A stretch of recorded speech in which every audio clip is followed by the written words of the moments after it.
The sound still echoes in my mind. Two small voices calling my name, then the water swallowing them whole. They said it was an accident, that kids just wandered too far. But when I saw my uncle's son smiling at the funeral, I knew the lake didn't take them. Someone did.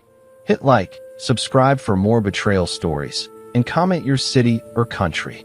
That morning was colder than usual, yet the air felt heavier than winter. I stood at the lake's edge, watching fog crawl across the surface like it was trying to hide the truth.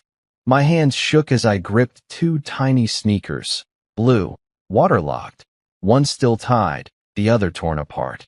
My twins, Ethan and Caleb, were 6 years old. Both gone.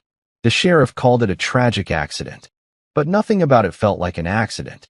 Behind me stood my uncle Victor, tall, hardened, the kind of man who'd rather fix tractors than comfort people. His 5 grown sons stood beside him, pretending to search the lake for hours.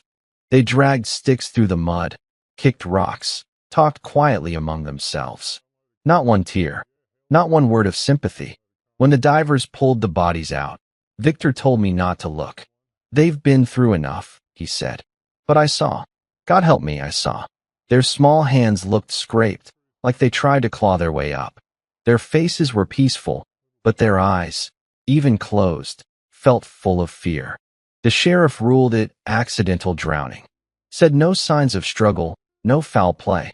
Closed the file before the week even ended. The same sheriff who hunted and fished with Victor every weekend. My wife, Brooke, sat on the porch every night after, staring at the same lake. She barely spoke anymore, just rocked in that old wooden chair while her eyes stayed lost somewhere far away. I wanted to ask what she was thinking, but her silence scared me. She didn't cry. A mother who'd just lost both sons didn't even cry. 3 days after the funeral, Victor and his sons threw a barbecue at their cabin, just next to the lake. I saw the bonfire from our porch, heard their laughter echoing through the woods. The sound made my jaw lock. You don't laugh by the fire where 2 children died, unless you have a reason to. I told Brooke I was going out for air. She didn't look up from her chair. I walked through the woods, quiet as a breath, until the firelight stretched across the trees.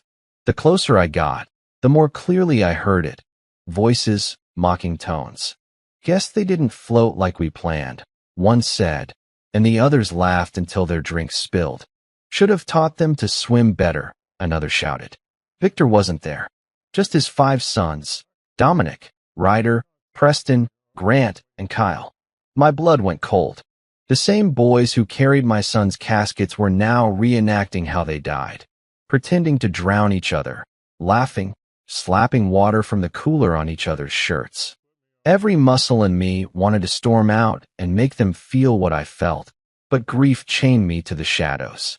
I knew if I made one move there, they'd twist it. They'd say I was mad. When I got home, Brooke was still sitting outside. "You hear them?" I asked quietly. She nodded once. Eyes still empty. "They're just boys, Logan," she whispered. "They're grieving differently." I clenched my jaw. Differently? They're celebrating. Her eyes flickered, just for a second.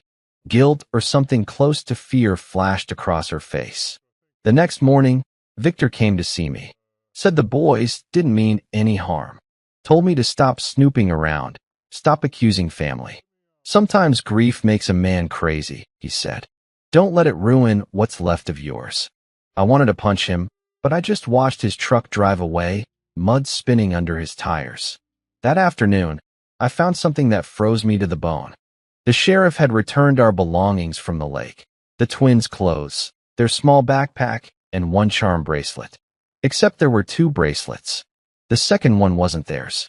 The initials carved inside said PH, Preston's initials, Victor's second son. I felt the ground tilt. That wasn't lost evidence. It was proof. The twins weren't alone down there. That night, I went through Brooke's drawers while she slept, desperate for anything that connected her to what happened. That's when I found her phone hidden under a pile of scarves. Locked, but I guessed the code, our wedding date. The screen lit up, and my heartbeat stopped. A message thread with Dominic, Victor's eldest. The last text was sent the night before the drowning. "Dominic, Make sure you stay home tomorrow. Don't come early. We'll handle it. And then, right after my kids vanished, Dominic, it's done. Don't text me again. My stomach twisted. My skin went numb. My wife, my children's mother, had been talking to the same man whose brothers laughed over their deaths. I looked over at her sleeping face. She looked peaceful, almost innocent, like nothing inside her could hurt anyone. But I remembered the fog, the sticks scraping the lake, the laughter. And I realized, evil doesn't always look like rage. Sometimes it looks like calm. The next morning, Victor's sons acted strange. They didn't go near the lake. They avoided my eyes when we passed in town. Dominic was away for business, Victor claimed, but the lie was shaky. People in a small town hear whispers before the truth arrives. I started keeping a small notebook. Every detail, every inconsistency. How Kyle's jeans were still wet 2 days after the accident. How Ryder's truck had new scratches near the tailgate. How Grant stopped wearing his watch, the same one I saw gleaming near the shore that day. Days turned into weeks. No one spoke about the twins anymore except me. The town moved on. Brooke barely talked, but one night she said something in her sleep that made my heart stop. She whispered, "Don't tell him, Dominic," then went still again. I couldn't breathe. Every night after, I sat outside, staring at that lake, waiting for any sign that the world still had justice. But silence answered back. Until one morning, I woke to a loud bang against the door. When I opened it, a small wooden box sat on the porch, dripping wet. Inside were 2 toy cars, my twins' favorites, identical except for a new addition. Both were cracked in half. Tape underneath read, "They should have known how to float." I staggered back, while burning my throat. Brooke came outside, looked at the box, and her hands trembled so violently she dropped her coffee mug. It shattered on the porch. She didn't say a word. She just stared at the lake. I stepped closer to her. "Tell me what happened, Brooke." Her lips quivered. "Stop," she said weakly. "You don't know what you're asking for." "I already lost everything," I whispered. "The only thing left is the truth." She turned and walked inside without a word. But that night, I saw her on the phone through the window, whispering, pacing, crying. She kept saying one name, Dominic. So it wasn't just betrayal, it was personal, deep, planned. The next morning, I called Victor, told him I needed to talk. He laughed and said, "Let it rest, Logan. God's already punished enough." I answered, "Not yet, he hasn't." Then hung up. Later, I went down to the lake again, not to mourn this time, but to remember every detail. The broken branches near the east side. The trampled grass where small feet once ran. And one thing no one else noticed. 2 small handprints in the mud, hardened by sun, knuckles scraped, fingers stretched toward shore, frozen in their last reach for life. That night, as fog rolled across the water again, I thought I heard voices, faint, fragile, calling. Maybe grief tricks the ears, or maybe the lake still carries echoes. Either way, something inside me decided then. I'd find the truth, even if it meant drowning in it. Because accidents don't leave laughter behind. And innocence doesn't hide messages marked it's done. The morning after the toy box appeared, I didn't sleep. I just sat outside watching the fog climb off the lake again. The same gray breath rising like ghosts trying to speak. Brooke avoided me completely, like my presence burned. Her silence wasn't grief anymore, it was fear. I went into town to get groceries, but everywhere I went, eyes followed.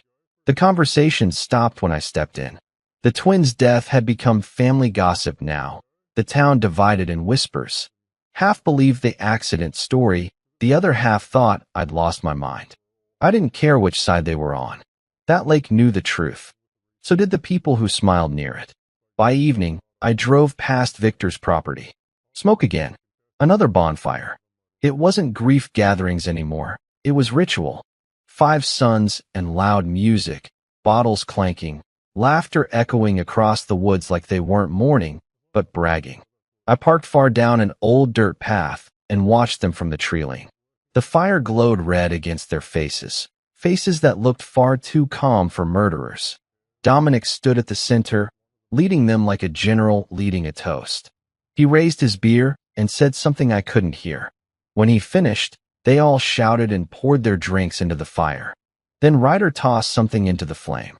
A small piece of fabric, blue, burnt edges curling. My stomach twisted. I didn't need closer vision to know that color. It was from Ethan's favorite blanket. The firelight flickered across Dominic's grin. The way he stood there, proud, untouchable, made my hands curl into fists. They weren't just mocking death, they were celebrating it. Like killing my sons gave them some unholy sense of victory. I felt something shift inside me that night. Not rage, not grief, but a stillness colder than the water they drowned in. Justice wasn't coming through the law. Not here. Not with men protected by bloodlines and handshakes. This had to come from deeper hands, truth itself. I slipped back to my truck before they noticed. When I turned the engine, headlights cut across Victor's porch, and somehow, Brooke was standing there, wrapped in her robe, motionless, eyes wide, looking right at me from the shadows of their cabin porch. I froze. What was she doing there? The drive home was a blur. My phone buzzed twice, both messages anonymous. Stop digging or you'll join them. When I reached home, Brooke was already inside. The porch light was on, the chair still rocking. She'd beaten me there somehow. You went out? I asked. Her hands trembled as she poured whiskey into a glass. Can you just stop, Logan? I didn't answer. I just watched her hand. Small tremors, dark under the nails like dried dirt or smoke. My throat dried up. That lake wasn't done taking things yet. I spent the next day digging up every old picture, every birthday video, hoping for clues in faces, gestures, anything to make sense of how family could turn into monsters. That night, at 3 a.m., I heard trucks pulling up outside again. I looked through the curtains. The same 5 stood near the mailbox, cigarettes glowing like small devils in the darkness. Dominic stepped closer to the porch, saying something to the others. Grant bent down and left something at the post. Then they drove off laughing. I waited till dawn, then went out. There it was again, another wooden box, this time with mud markings all over it. Inside, a Polaroid photo. The lake, moonlight reflecting off its surface, and writing scrawled below it. They float when called. I didn't bring that box inside. I buried it right where I found it. Later that same day, Victor came by pretending to check on Brooke. I worry about you too, he said. Grief makes a man see ghosts where there are none. I looked him dead in the eye. You raise demons, not sons. His jaw tightened, but he smiled anyway. That kind of smile that knows it'll never face a consequence. Careful, son, he said softly. Words have weight in small towns. Not as heavy as guilt, I replied. That night, Brooke packed a bag. She said she needed space, that being near the lake made her sick. I didn't stop her. I just watched her drive away into the fog. Maybe that's what she wanted all along. Alone, I could think clearer. The lake had its man now, and its silence spoke louder. A week passed. Then, one by one, Victor's sons started leaving town too. Or so people said, but I still saw them. Always near the woods, near the water. Like they couldn't let go of what they'd done. Or maybe they feared what was coming. One rainy afternoon, I went back to the lake with a recorder in my pocket. I needed proof. No one would believe me otherwise. I found the old boat half sunk where they used to fish. Inside it, cans, rags, empty bottles, and a small charm bracelet. The second one, my twins. Its silver chain was broken clean, but both engraved initials were still visible. They'd been here before. Recently, as I stepped out, my foot hit something in the mud, a small metal object, half buried. When I wiped the dirt off, my chest tightened. It was a lighter, Dominic's name carved on its side. Thunder rolled across the lake, heavy and low. The wind scattered the tall grass in waves, and for a heartbeat, it sounded like whispering, soft, layered voices carried by water. I recorded it, but halfway through, the recorder cut off. Battery full. Screen still on. But the audio stopped dead at the exact second my own name echoed back. I walked home under rain that night feeling like eyes were on me from every side. 2 days later, the town was buzzing again about a fight at the local bar. Dominic and Ryder apparently got drunk and started swinging at each other, shouting something about the lake taking sides. Nobody knew what it meant, but the following morning, only one of them was seen again. Ryder. Dominic was gone. Victor told the sheriff he went to the city for work. But Ryder's face said something else. Pale, tight, haunted. Like the ghosts of guilt were dragging behind his eyes. Even Brooke called me from wherever she went, voice shaking. Logan, she whispered, something's happening. Don't go near the water. Then the line cut. By nightfall, I was already walking the path to the shore. I didn't care about warnings. The moon lit the water like glass, and something beneath the surface flickered faintly. Not bubbles, not light. Movement, as if the lake breathed. Then, from the corner of my eye, I saw figures through the fog. 4 men. No, maybe 3. Hard to tell through the distance. They stood in a rough circle, staring down into the water. One suddenly grabbed his head and screamed. The others pulled him back, shouting. Then they ran. Fast. Tires squealed on the dirt road seconds later. When the fog cleared, ripples spread from that same spot they'd been standing. And floating there, just barely breaking the surface, was the same toy car split in half, spinning slowly like the water was cradling memory. Not long after, word spread that one of Victor's sons had disappeared. No one found him. No body, no trace. Just his truck, parked by the woods. Brooke came home briefly a few days later. She looked older somehow, her eyes hollow, skin gray beneath the sleepless nights. What's happening, Brooke? I asked. She whispered, it started, then shut herself in the bathroom, sobbing quietly until dawn. Something had shifted. The celebration was over. Regret had begun. At work, I overheard people talking about me again, calling me Delta Dad, like some ghostly rumors spreading through town folklore.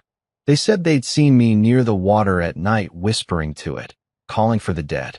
I didn't bother denying it anymore. Let them think whatever they wanted. The truth already had its own current. Late one night, I walked past Victor's house. No music this time. No bonfire. Just silence. And his remaining sons huddled close together, talking in whispers near the porch. I caught only one phrase through the trees. He's not stopping. The lake knows. As I stood there listening, something broke the surface of the water behind them.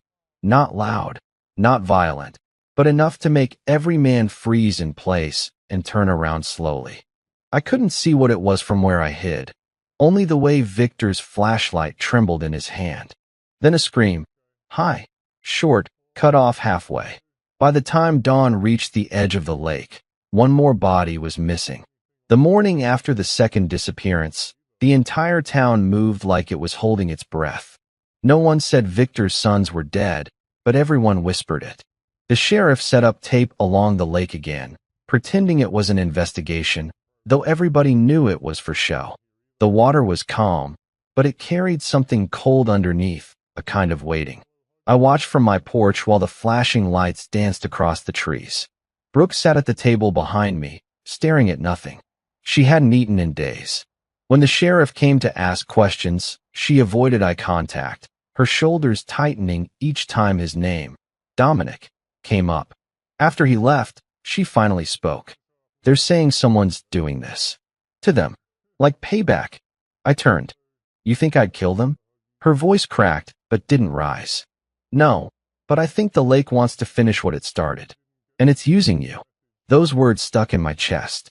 I almost laughed, but not from humor. Because lately, every time I looked at that lake, it truly felt alive. That night's reflection didn't match the sky. When I moved, the water didn't ripple naturally. It pulsed, like it recognized me. Later that day, Victor came by again, anger seeping through every breath he took. You've cursed this house, he said. Ever since you buried them, nothing's been right. I stared at him across the porch. Nothing was right the day your sons dragged them to that water. His nostrils flared. You watch your mouth. You've got no proof. But I did. Inside, stacked in a neat pile. I had evidence they didn't know existed. The bracelet, Dominic's lighter, a photo with his truck near the lake on the night of the drowning, time-stamped by accident. Every tiny piece, quiet and patient, waiting. That night, Brooke's phone lit up again while she showered. I told myself not to look, but temptation grew heavier than conscience. The message preview made my stomach drop. Delete everything. He knows. Unknown number, but I recognized the writing style, Dominic's abrupt tone. Except Dominic was already gone. When Brooke came out, I asked, "Who's still texting you?" She froze mid-step, bathroom towel clutched in both hands. "What are you talking about?" "Don't lie to me again," I said quietly. "Was it him?" She shook her head, but tears betrayed her. "They said if I warned you, they'd hurt my parents. It wasn't supposed to go this far." Her confession slid out half-whisper, half-weeping. Brooke admitted that months before the twins' deaths, she'd been seeing Dominic.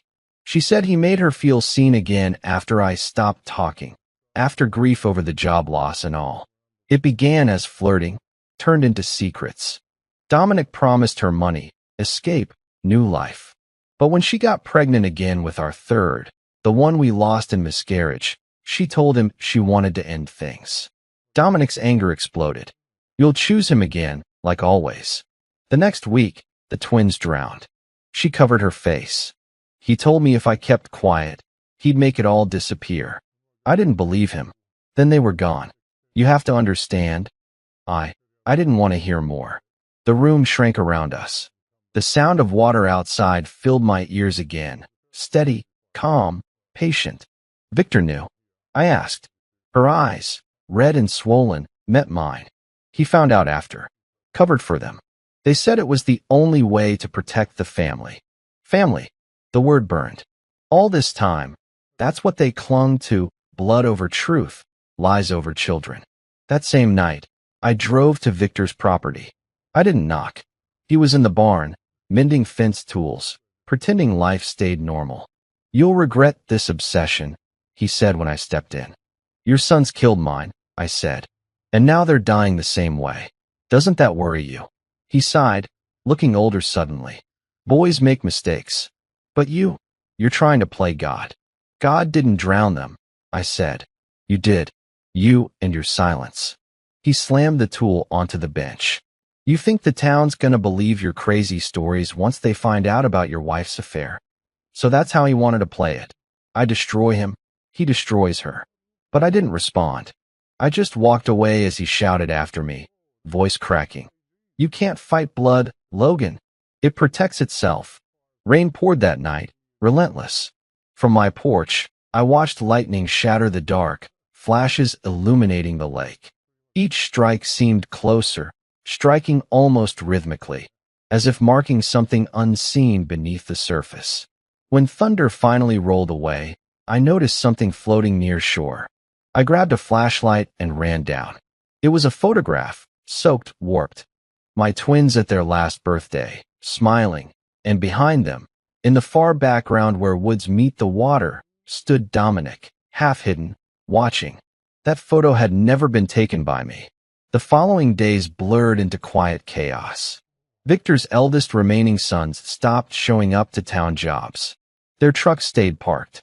Their mother, Victor's wife, Eliza, went to church daily, muttering prayers about water cleansing blood. Even she knew something was unraveling beyond human reach. Brooke locked herself in the bedroom for hours, refusing to eat. Once, I caught her whispering near the open window, words too soft to catch. When I stepped closer, she jumped, slamming it shut. "I was praying," she said. But it didn't sound like prayer, it sounded like pleading. The town sheriff came again midweek. Claimed they found loose tire tracks near the west dock, matching one of my tires. "Getting some late-night air again, Logan?" he asked with that half-sarcastic grin that men in uniform wore when they already picked their side. "I was home," I replied. He smirked. "That's so? Someone's spreading stories about you talking to the lake at night." I leaned closer. "Maybe the lake's answering questions no one else will." He didn't stay long after that. That evening, Brooke finally came to me, quiet, trembling. They're planning something, she said. Victor and the others. They're saying they'll end this before the lake takes another. I asked, and how? She stared through me. They're coming for you. Thunder rumbled again as if echoing her words. But fear didn't feel heavy anymore. If anything, it felt clean, like all the lies around us were finally washing away. When the first headlights cut through the rain outside, I was already waiting by the window, lights off inside. Old hunting rifles, same ones Victor gave me years ago, hung on the wall like relics from a better life. I didn't reach for them. I wanted truth, not blood. But Victor didn't step out that night. Only 3 of his sons came, flashlights sweeping across my property, calling my name like it was a hunt. Every light beam hit the ground, then jerked toward the lake, confused. Something moved out there, rippling just beyond reach. Then one screamed. Sudden, sharp.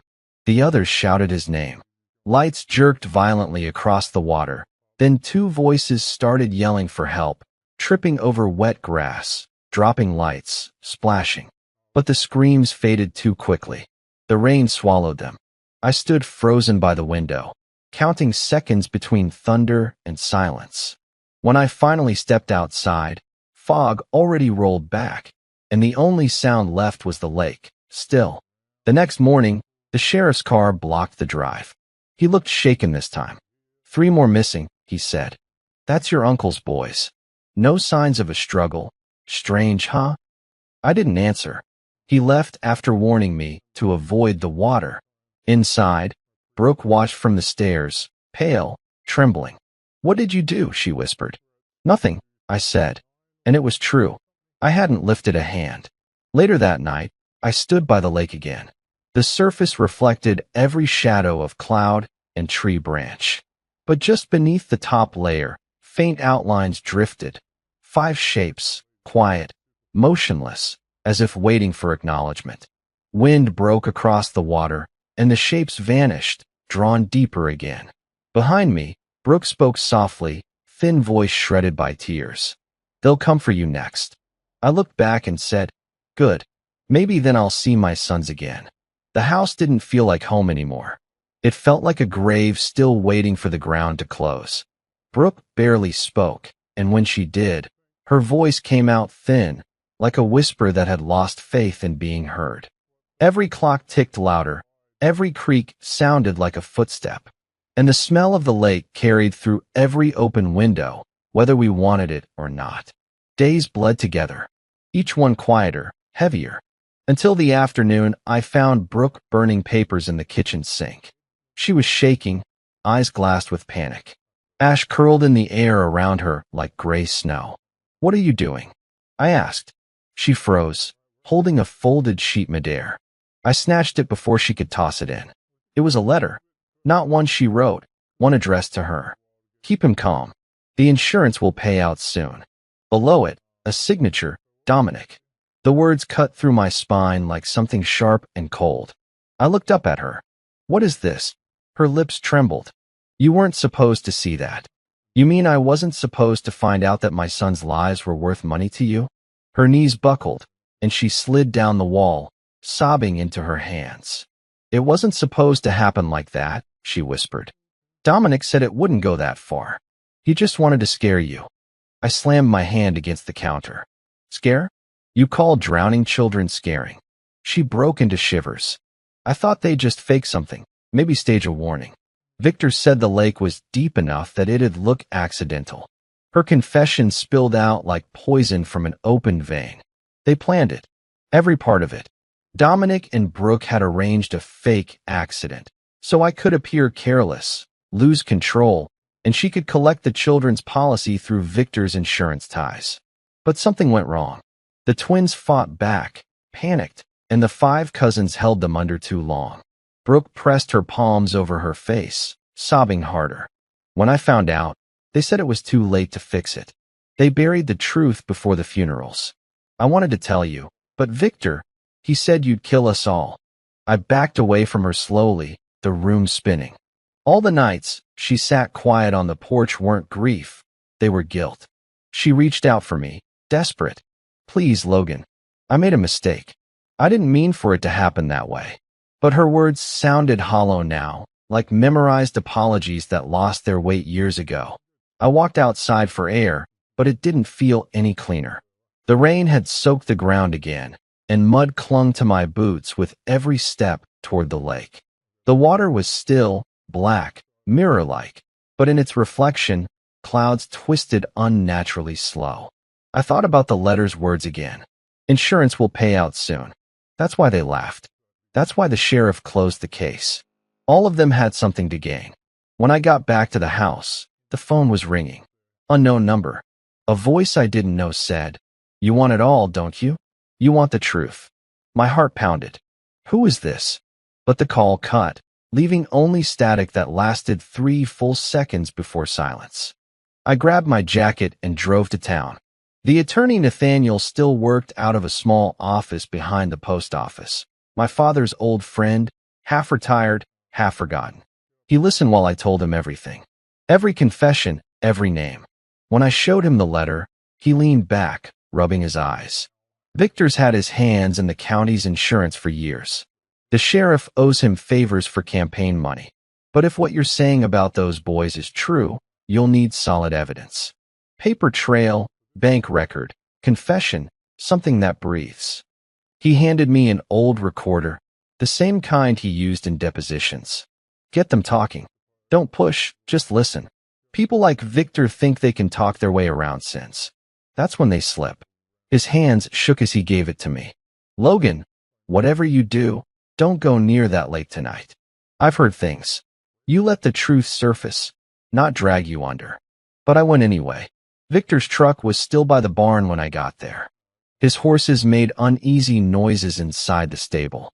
He stood outside with a lantern and a bottle, mud streaking the front of his coat.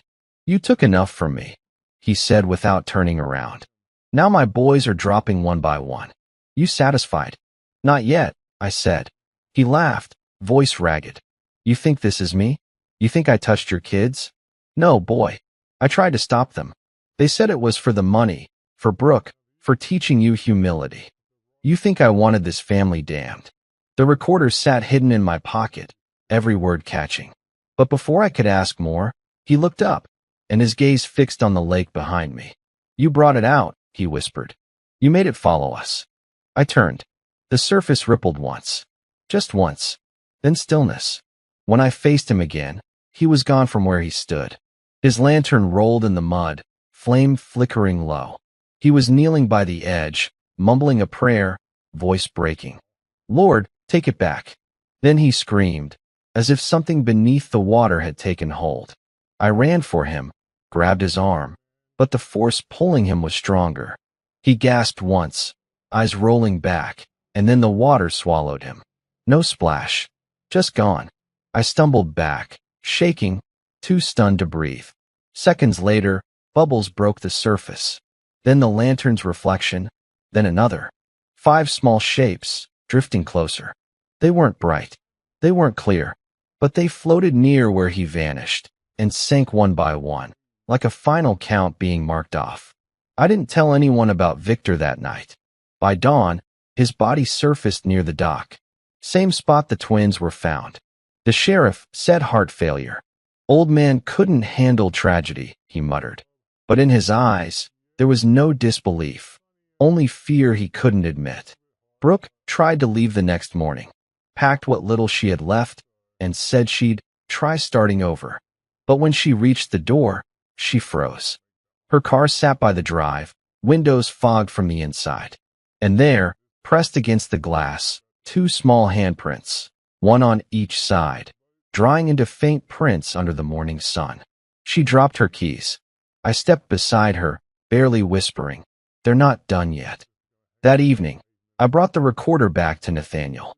We listened in silence to Victor's last words. When it ended, he exhaled lightly. "It's enough to reopen everything, if we live long enough to testify." He wasn't joking. That night, something started thumping from beneath our porch. Slow, wet, intermittent. I knelt down, shining a flashlight through the cracks. Saw nothing but damp earth, and then movement. Soil shifting, bubbles rising. Brooke screamed from inside the house. I ran in. Water poured down from the ceiling vents, as if the lake itself had found its way through the pipes. She stood in the living room, trembling, staring at the floor as small puddles spread across the wood. "Make it stop, Logan," she whispered. "Please." But deep down, I knew nothing human could stop it now. Truth had begun crawling upward through everything they buried, and justice had learned how to breathe underwater. The following morning, headlines hit the local paper. Victor Harlan found dead near Family Lake. No foul play suspected. But I knew better. Only 2 of his sons were still alive. The paper said no foul play, but the lake said otherwise. I could hear it the moment I stepped outside that morning. The air carried something alive. Not wind, not birds, just rhythm. A faint pulse, like breathing through water. Brooke wouldn't come near the porch anymore. She stayed inside, curtains drawn, whispering prayers that had no power left. Nathaniel called before noon. "We need to meet," he said. "Whatever you recorded, that's enough to shake this town. But we have to secure it first." I drove to his office. It was raining again, hard, the kind that soaks through skin and memory both. The whole drive, my headlights kept catching glimpses of the lake through the trees, water moving in strange waves against the wind's direction. When I arrived, Nathaniel already had files spread across his desk. Receipts, land deeds, insurance copies, all showing Victor's name looping through everything. He pointed at a line near the bottom of one document. "See here? That's the clause that made them rich. Every death in the bloodline, every accident, every payout routed through Victor's accounts. He built his empire out of tragedy. It wasn't just your boys. Others before them too. Quiet deaths, paid benefits, no questions." I felt sick. "How many?" He looked down, voice low. 7. In 20 years. All ruled accidental. The walls of that small office suddenly felt closer, hotter. On one wall hung a photo of this town decades ago. The same lake shimmering in the background, harmless then. Nathaniel followed my gaze. "Places remember," he said. "Evil doesn't wash off. It waits." He gave me a flash drive. "This is everything. Keep it hidden. You'll need it when you're ready to make it public." Just as he said it, thunder cracked so loud the floor shook. Lights flickered, then held steady again. "You hear that?" he asked. "Like the ground shaking before justice breaks loose." As I drove back, the rain cleared suddenly, too sudden. The clouds opened, but the lake still rippled, restless under sunlight. At the shoreline, I could see fishermen staring toward the middle, murmuring. Something was floating out there again. Not a log, not trash, a body. By the time sheriff's trucks arrived, people were already whispering one of the Harlan boys. The corpse had surfaced face down, waterlogged, drifted straight toward Victor's pier like it knew its path. The sheriff called it nature finding balance, though he didn't say it out loud. I watched him order his men to avoid photographs, to clear everyone. He caught me watching and warned. "If you keep showing up here, Logan, folks are going to start asking what you got to do with all this." I stared right back. "Ask them. Maybe they'll finally see." That night, Brooke tried to leave again, suitcase half open, shaking hands, eyes wide and wet. "I can't stay here," she said. "They won't stop until we're both gone. You don't understand what that lake holds now." "It holds truth," I said. "No," she whispered, voice trembling. "It holds memory. There's a difference." I let her go, watched her taillights vanish into the woods. For the first time, I didn't chase. I didn't even feel loss, just certainty. The weight on my chest had changed shape. Not grief, not anger, but purpose. The silence felt clean. Midnight came. I sat with the recorder, replaying Victor's last words. Not the scream, not the ending, just that one line he said before panic took him. "You made it follow us." I played it again and again until the static warped. A crash interrupted, glass upstairs. I rushed up, flashlight trembling in my hand. My twins' room. Windows wide open, curtains flapping in the cold. On the floor, soaked footprints, small, side by side, leading from the sill to their beds. and resting on one pillow, the bracelet I'd locked away days earlier. I sank to my knees, shaking, whispering their names even though my throat barely allowed sound. The air was cold enough that my breath clouded. Still, a warmth brushed my shoulder, light, brief, like two tiny hands. Daddy. The sound didn't come from the air. It came from inside me. The voice I hadn't heard since that morning by the shore. When I looked up, the footprints were gone.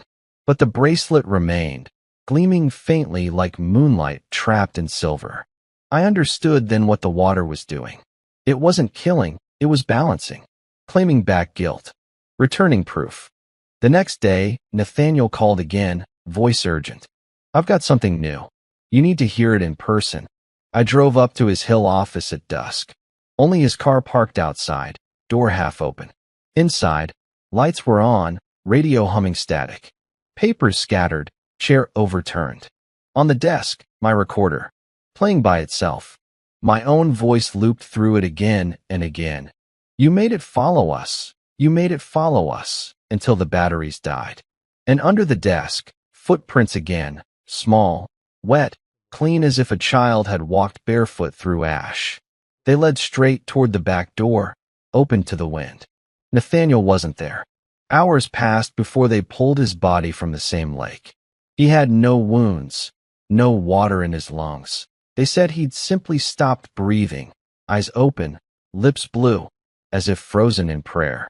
By morning, every newspaper printed his name under the headline "Third Death Linked to Harlan Family Investigation." I sat by the dock that night, watching moonlight bend over ripples. I didn't cry this time. I spoke quietly. You're doing what I couldn't, aren't you? You're finding justice where men only found excuses. Across the water, lights flickered from Victor's house, windows opening and closing, shapes moving like shadows unsure of form. I knew who was left now, Grant and Kyle. The youngest two, the quiet ones. The lake waited. So did I. It didn't take long. 2 nights later, a scream ripped through the woods, carried across the water sharp enough to cut the air. Another followed, then silence again. I didn't move. Didn't need to. I knew what the silence meant now. It was mercy. It was truth settling. By dawn, people found footprints along the pier, 5 sets side by side, leading out from the shore into the water, none returning. Brooke came back hours later. Her face was pale, her hair damp like she'd walked through rain that hadn't fallen. She looked right at me and said, "They're all gone. You did it." I shook my head. No, Brooke. The lake did. Her jaw trembled. Then what's left for us? Whatever's left after truth, I said. The sun rose high that morning, clean and cruel. For the first time since the twins died, the water wasn't gray. It was clear, clear enough that I could see faint shapes beneath, drifting in stillness like they'd finally stopped fighting. I took the bracelet and threw it into the center. Not to bury memory, but to thank it. Behind me, Brooke whispered, "Please, don't go near it again." I didn't answer. The lake didn't need words anymore. It understood everything. The town called it a curse, but I called it balance. After Grant and Kyle vanished, silence swept through the whole county like a warning carried on wind. Nobody went near the lake after dark. Fishermen stopped coming. Children crossed streets just to avoid walking parallel to the shore. You could feel it, the water watching, remembering. I stayed because leaving didn't matter anymore. Every road out circled back to the same banks, the same reflections. The house near the hill was quiet again. Brooke barely spoke now. Her eyes had lost color. Her voice stuck between prayer and shame. The sheriff came just once that week. He stood by his cruiser, arms crossed. "Town thinks you had something to do with what's happening," he said, tone halfway between pity and threat. I answered, "And do you think the water listens to me?" He didn't reply. His glance lingered on the lake before he muttered, "You should stay inside at night," then drove off fast, like he didn't trust the road behind him. That evening, fog started rising early. The sky hadn't even darkened, but the surface turned silver, ripples spreading from no wind at all. I walked to the dock. Boards creaked old complaints under my boots. The air was heavy, not storm-heavy, deeper, full of memory. When the mist thickened, I thought I saw movement, two small figures at the waterline. My chest locked. Then, as it cleared, a toy boat surfaced, wooden, hand-painted, spinning in circles. It was theirs, the one I carved last summer, the one that vanished the day they drowned. Its paint hadn't faded. Its name scratched across the bottom, E&C, still bright, as if newly drawn. I knelt, reached into the cold surface, and the moment my fingers touched the hull, water pulsed, not a wave, a heartbeat. A voice followed, not sound exactly, more like thought pressed into air. "Daddy, you found us." I dropped the boat, stumbled backward, gasping. The lake calmed instantly. The toy floated away, drifting toward the deeper middle where fog thickened like a curtain being pulled shut. Later, inside, Brooke was staring through the window. "They're not at peace," she murmured. "You think this is justice, but it's only the beginning." I turned on her, drained. "Then tell me how to end it."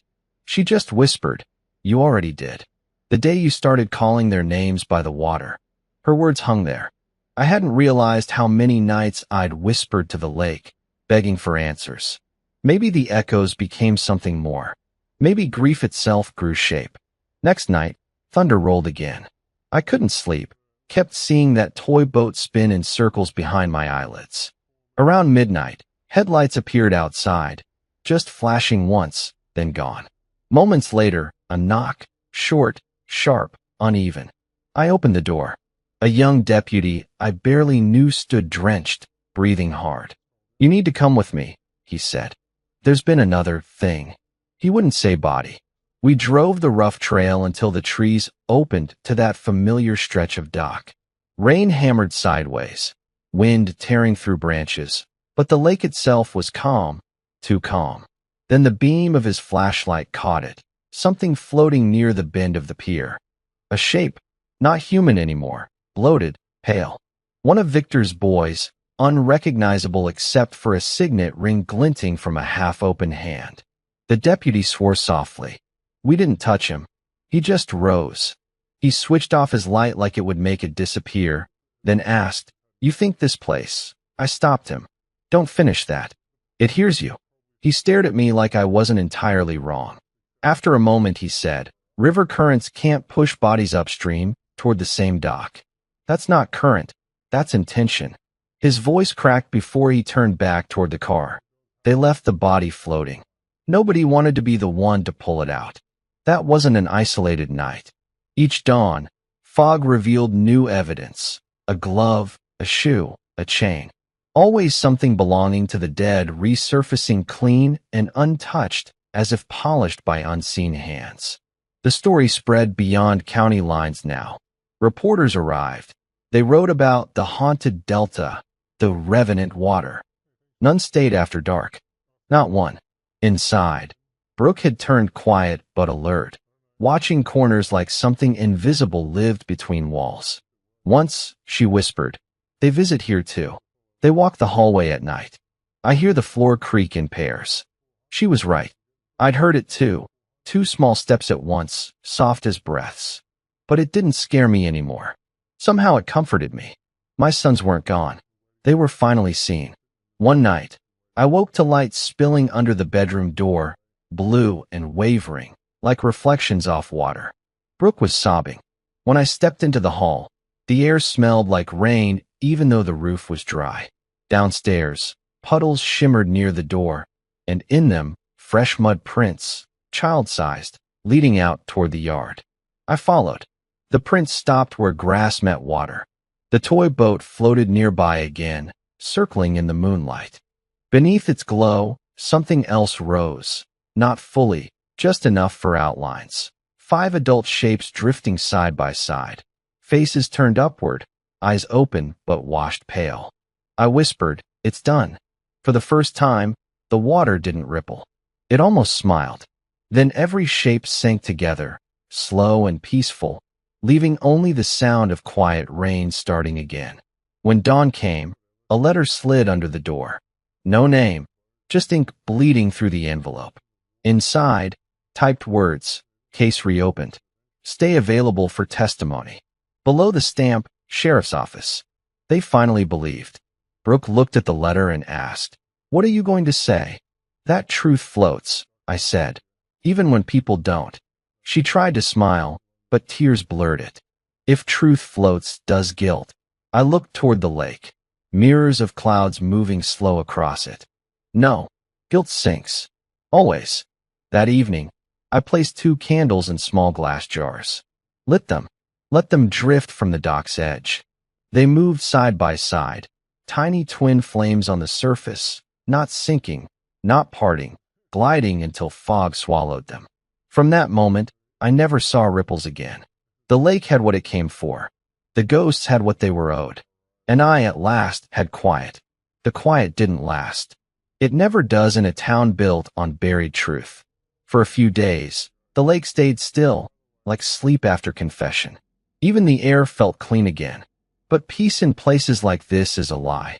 It's only the pause before another sound. 3 nights after the bodies settled, church bells rang without a name to mourn. I stood by the window, watching rain roll down the glass in straight lines, thinking I could almost hear a giggle between the drops. Not childish exactly. Mocking, distant, as if someone remembered laughter that never belonged here. At first I thought it was the wind. Then, as thunder passed, I heard engines in the distance. By the time I stepped onto the porch, headlights were cutting through the trees again. Early morning trucks, men I didn't recognize, driving straight toward the lake. Reporters, a full television crew. They set up near the pier before the fog even broke. I watched one camera crew unpack their gear, joking loud to hide their nerves. One of them shouted, "If ghosts show up, at least we'll go viral," and the others laughed like boys at a bonfire. They didn't stay laughing long. By sunset, only one of those trucks drove back out. The rest left their cameras behind, lenses cracked, batteries drained. No statements, no explanation. Just gone. The sheriff showed up hours later with new men from the county. Their flashlights swept over the surface, the same useless pattern. Bright, dim, disappear. Finally he muttered, "I told them not to mess with this place," then looked right at me. "You happy now, Logan? Ghost stories and empty houses. That what you wanted?" I didn't answer. I just turned my gaze toward the lake. The water rippled once, like acknowledgement. Brooke barely left the couch anymore. She'd stopped crying, stopped praying. She just stared into the middle of nothing, rocking slightly. "They keep whispering," she said one night, voice barely a shred of itself. "They're not angry. They just want us to remember." I asked, "Remember what?" "That nothing stays buried if love ever touched it," she said. After that conversation, I started writing. Everything. The dates, the lies, Victor's empire, the way the lake seemed to breathe when guilt drew close. I left the pages stacked on the desk. No title, because truth didn't need one. But the lake wasn't done. The first sign came Thursday night when the church caught fire. Not the whole building. Just the tower, the bell snapping free before dawn like the sky itself gave up listening. The preacher said lightning, but there was no storm. And under the broken beam, they found a ring, Victor's wedding band, the same one he was buried with. Nobody said a word to me about it, yet the sheriff's truck idled outside my drive all morning. That same day, Brooke disappeared again. Her suitcase was gone, her coat too. For a moment, I thought maybe she'd finally made it out, away from everything. But by dusk, word spread she'd been seen by the lake, standing ankle-deep in the shallows, eyes open, lips moving like prayer. Then walking straight in until fog hit her. They didn't find her body. Not that day, not the next. I didn't break down this time. She'd made her choice long before the water did. Instead, I drove to Nathaniel's office. Empty, dusty, still bearing the faint smell of his last candle. Files locked up, flash drive waiting where he used to keep spare keys. I took it and made copies. I mailed one to every newspaper address I could find. Whatever came next wouldn't drown silently again. That night, the phone started ringing from numbers I didn't know. Journalists, lawmen from outside counties, even strangers claiming dreams of the lake, of 5 shadows rising and a man standing between them. I said nothing. By midnight, the fog had come back thicker than ever, rolling through the streets, swallowing entire lampposts. From inside the house, I could see nothing beyond the porch light. But I could hear people shouting down by the water, search parties calling names again. One of them yelled Brooke's name. Then came screams. I grabbed my coat and ran down. The path was soaked, slick, cold. I reached the pier just as one flashlight hit the surface. A body floating face up, pale in moonlight. Not Brooke. Sheriff. He looked peaceful, which made it worse. Behind him, more shapes moved under the fog. Too many to count, slow and deliberate. The search party backed away, stumbling, dropping lights like broken halos. People started praying out loud, others screaming about devils in the water. But I could see clearer than any of them. There weren't devils there.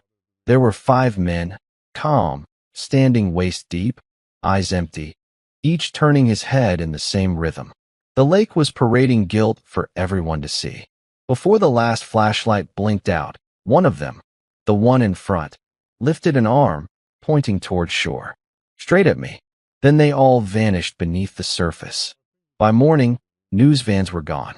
Sheriff's truck sat half-drowned at the pier. No one came near that area again.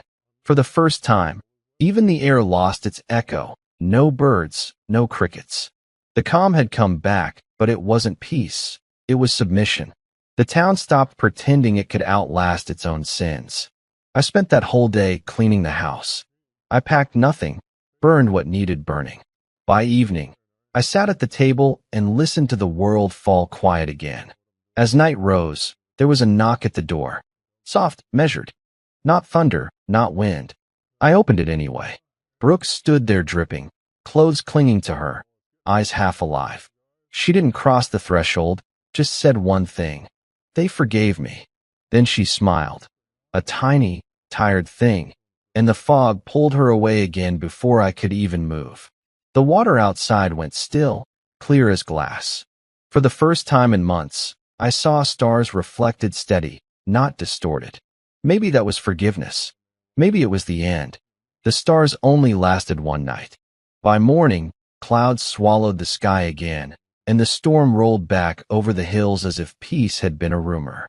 The wind dragged through the grass, carrying that same faint smell, wet earth and something older. I walked out to the porch where water dripped from the roof in thick rhythm. The lake shimmered behind the fog, quiet, almost polite. But it never stayed polite for long. The sheriff was gone. The town meeting stopped. No church services, no press. Just silence, broken by thunder. Every store kept its door locked, and even the radio stations stopped mentioning the name Harlan. Only I kept the lake company now, and I think it liked it that way. 2 days passed before anyone else dared to come up the dirt road. It was Victor's widow, Eliza. Her hair was undone, and her eyes were red like she hadn't slept in weeks. She stepped out of her car holding an envelope tight in her hands. "Do you know what you've done?" she asked, voice raw. I didn't answer. She slammed the envelope against my chest. "You broke this family. You made monsters of us." I looked straight at her. "I didn't make them. I just stopped hiding them." Her voice cracked. "Victor was a sinner, but he still prayed for forgiveness. You brought a curse on all our blood." I took the envelope silently, but she was already walking away when I asked, "Is there anyone left?" She stopped, didn't turn around. No one worth saving. Then got back in her car and drove off, wheels spinning mud like ash. Inside the envelope sat 2 things, one small photo and one folded will. The picture showed my twins sitting in Victor's office, smiling, unaware a camera watched from the corner. Date stamp, 1 week before the drowning. The will left everything, land, buildings, insurance, to Victor's sons and Brooke, collectively. Signed 3 days before the accident. So it had been written before their deaths. Meaning they knew exactly what they'd lose, what they'd gain. Meaning none of them ever planned to let me live with the truth. When night came again, the rain finally gave up. The smell of pine filled the air, clean for once. I walked to the water's edge with the envelope in hand and tossed it in.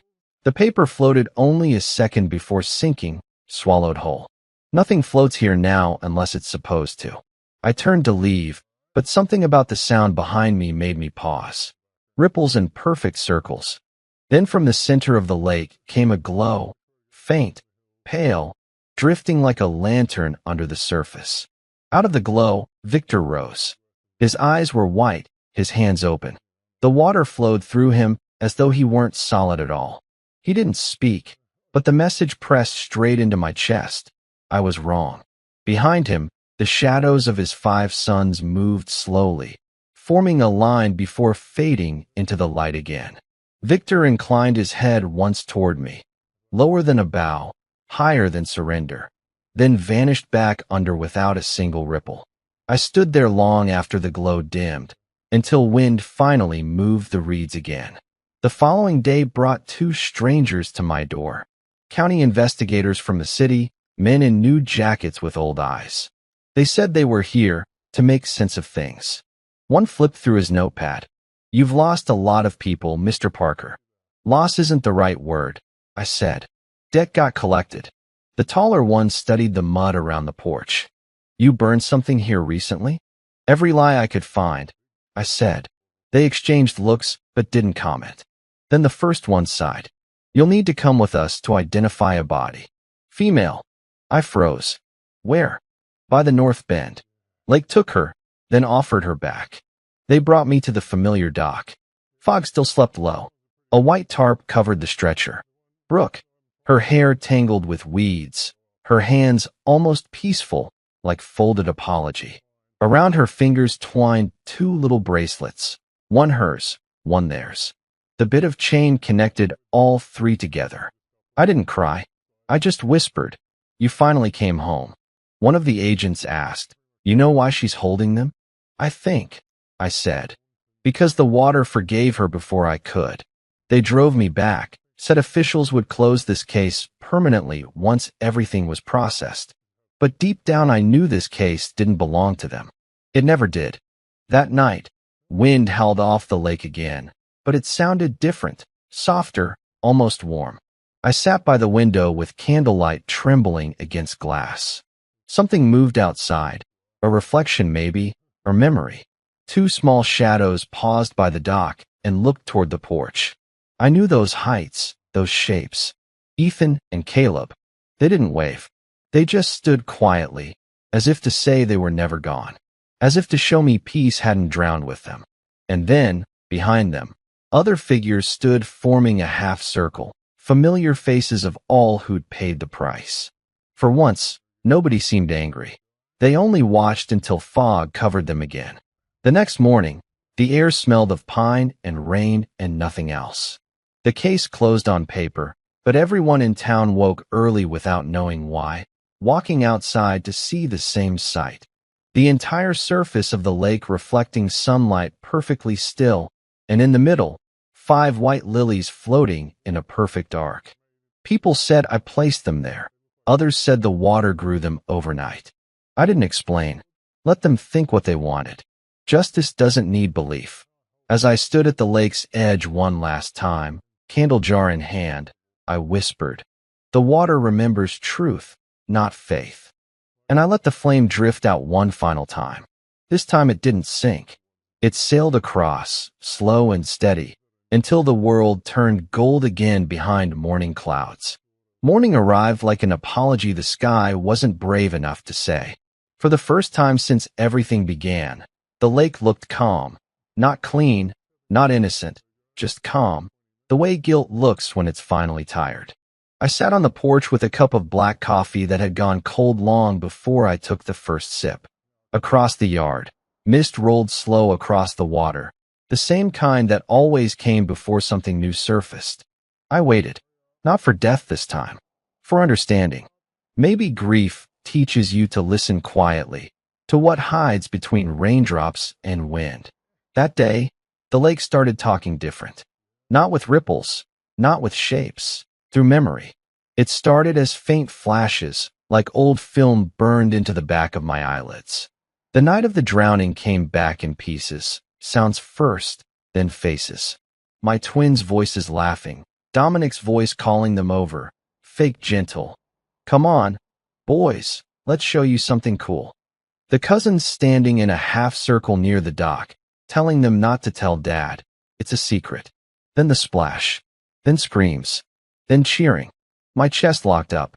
The flashes bled into newer scenes. The bonfire on their land. The blanket set on fire.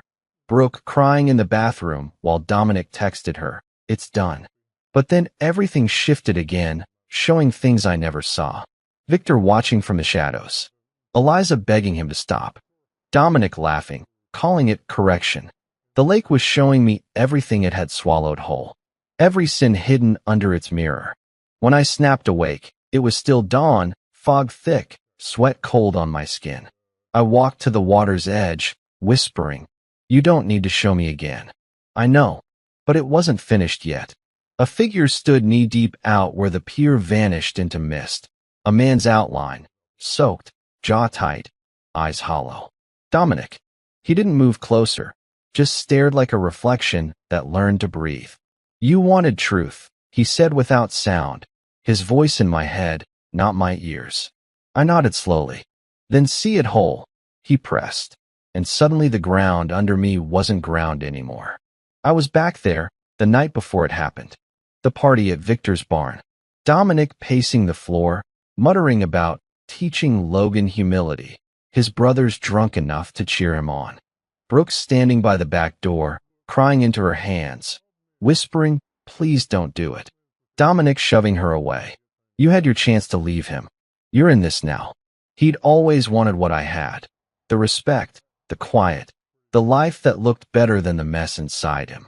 Maybe he thought killing my children would take that back. The flash faded, and I was standing in the wet clay again, breathing like I'd run miles. Dominic still watched, water lapping around his chest now. "You think this lake is your revenge," he whispered, "but it's my sentence." Then his body started sinking. Not dragged, not drowning, just fading like fog. As he went under, his voice whispered one last time, "It knows who asked first." And with that, the water sealed itself. I stumbled back, barely breathing. The phrase echoed, "It knows who asked first." Had I wished for this?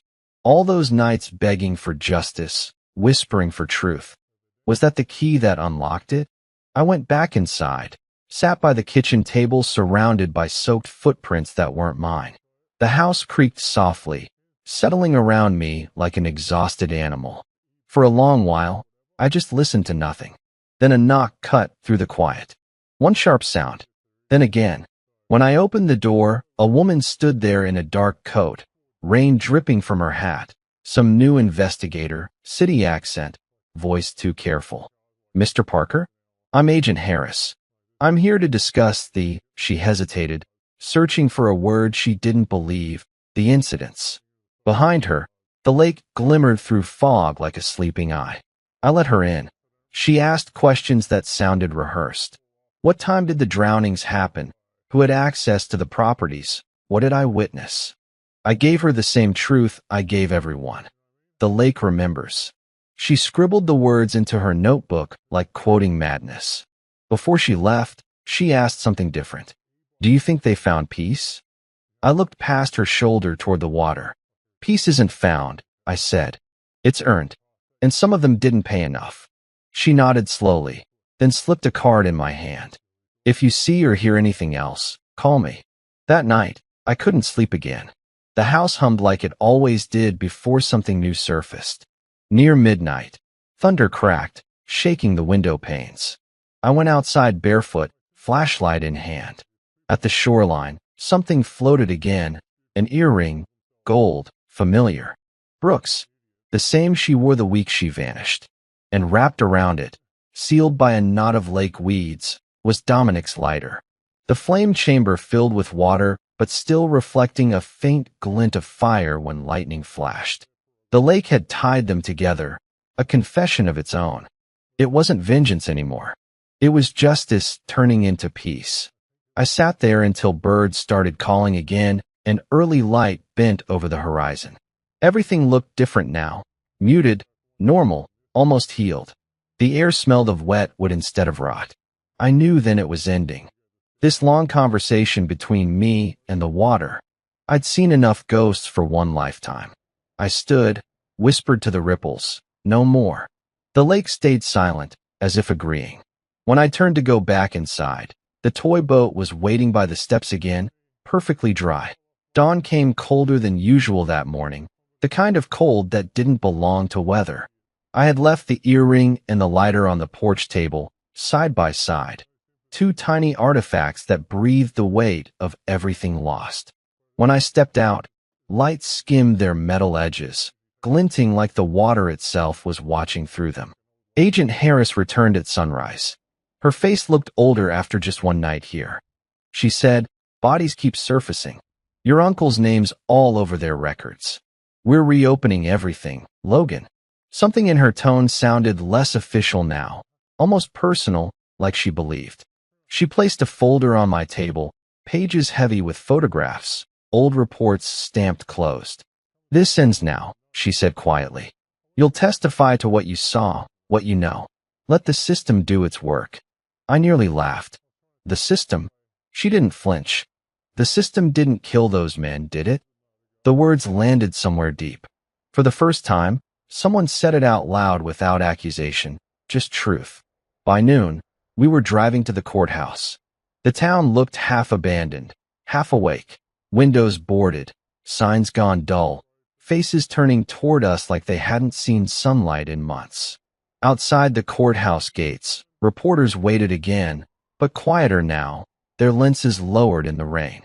Inside, the air was dense with hush. Nathaniel's old papers had become the foundation of the case. Every missing document, every forged policy now had light on it. Victor's name appeared again and again, payouts, cover-ups, signatures reaching deep into county offices. The sheriff's stamps everywhere. When the hearing began, I sat behind the witness table with hands clasped to stop the shake. The judge, gray-haired and weary, asked for facts. Agent Harris moved through evidence with quiet precision. Photographs, timelines, recorded voices, Victor's confession ending in static. Then she pressed play. The courtroom filled with that sound I'd memorized. Victor's voice cracking right before the water took him. "You made it follow us." The room went still like they thought the sound itself might bleed into the walls. She paused, said, "That's not threat. That's resignation." Then she played my voice whispering after, at the dock. I didn't have to. You could feel everyone in the room realize what that meant, that no one standing here truly understood what had happened out there, but they all felt its shape pressing against reason. The prosecutor asked if I believed there was human conspiracy or something else deeper. I said both. People built the lie. The water decided the punishment. Some scoffed quietly, others didn't move. The judge just stared at me a long time, as if measuring truth by silence, then nodded. "Sometimes law and consequence aren't the same thing," he said. "But today they will meet halfway." When testimony ended, the room stayed motionless. The verdict wasn't sentences or appeals, it was acknowledgement. Records reopened, charges filed posthumously, land titles stripped, properties seized. The Harlan legacy ended in black ink and shaking hands. After court adjourned, Harris found me on the steps outside. "You know, there's no precedent for half the things you just said in there," she told me. "Maybe there's not supposed to be," I said. She smiled faintly. "Then what happens now?" "Now." I looked past her toward the hills, where fog already rolled back toward the lake. Now the lake gets quiet again. That night, the town gathered by accident, people walking without planning, drawn by the same pull, all ending up at the shoreline. No music, no prayer, just presence. The moon climbed behind mist, and the lake looked silver again, too calm, almost holy. Then bubbles rose near the middle, small at first, then wide, spreading like breath. From where I stood, the reflection broke into shapes, dozens, maybe more, faces faint and peaceful. Not monsters, not ghosts. Witnesses. The crowd backed away slowly, afraid yet reverent. The wind hushed, and a man's voice whispered through the reeds. It wasn't any single language, just meaning that everyone somehow understood. Truth will always return. The lake stilled again, and silence folded over everyone. For the first time in years, it felt final. I turned to leave and found Brooke's candle jar sitting by the pier post, untouched by rain. Its flames steadied despite the wind. I picked it up, lifted it to the water. Hit like, subscribe for more, no? That wasn't the tone anymore. This was different. I whispered, "You're free now? All of you." Behind me, the crowd was still watching the waves flatten to glass, the air heavy with relief instead of terror. Some people wept quietly. Agent Harris nodded once and backed away, finally content to let the place claim its silence again. By morning, the courthouse announced closure. Case resolved by act of nature and man combined. Strange wording, but it fit. When I returned home, dawn spread pale gold over everything. The lake mirrored the sky so perfectly it looked bottomless. For the first time, I saw nothing below, no shadows, no bodies, no movement. Just reflection. I stood there for a long time, whispering names, one at a time. Ethan, Caleb, Brooke, Nathaniel, even Victor, letting the air know each of them. And as the first wind rippled across the lake, I heard faint laughter, not cruel, not mocking, just free. Morning came soft, the kind that doesn't ask for forgiveness anymore. The lake shimmered with sunlight like glass spread flat across the world. No ripples, no breeze, no ghosts, just peace that felt earned. For once, I didn't carry the heaviness of memory when I stepped outside. The ground was dry, birds had returned, and even the porch would seem to breathe quieter. When I looked at the water, I didn't see reflections of the past, only two soft rings expanding near the shore, as if small hands still liked to play beneath the surface. I walked down to the dock with the candle jar still in my hand, the same one that never burned out, the last piece Brooke left behind. I set it beside my feet and waited, letting the wind take its time. The town had learned to live again. They'd stopped calling it cursed. People fished near the banks once more, and children rode bikes along the path, their laughter washing away what noise grief used to make. Justice had never felt loud. It came as silence, as balance, and it had finally stayed. Agent Harris had driven back to the city last week. Before leaving, she said I could testify for closure if I wanted, but I just smiled. Some truths don't belong in rooms, I told her. She shook my hand and never asked again. Now it was just me and the water. I took a breath and spoke softly. "Ethan, Caleb, you can rest now. The world remembers your names properly." A breeze passed through the reeds, and the candle flame tilted, not out, just sideways, like a nod. I sat there until the sky turned gold again and felt every sound fade into the distance. Somewhere far within the lake, light glimmered. 5 shadows drifted together briefly, then vanished into calm. No fear, no struggle, only quiet acknowledgement. Some called what happened here vengeance. Some called it haunting. But I think it was something else entirely. A father's love refusing to stay buried. A lake that refused to forget. A balance too deep for courts or stories to measure. Now they call me Delta Dad, the name whispered like legend. But I'm no legend. I'm just a man who listened long enough for truth to answer back. The sun slipped behind clouds one last time before dusk, painting everything silver. I picked up the candle again, set it afloat, and watched it drift, steady as memory itself. Before I turned to leave, I looked straight into the camera of my own life, or maybe yours, and said quietly, "Tell me something after all this."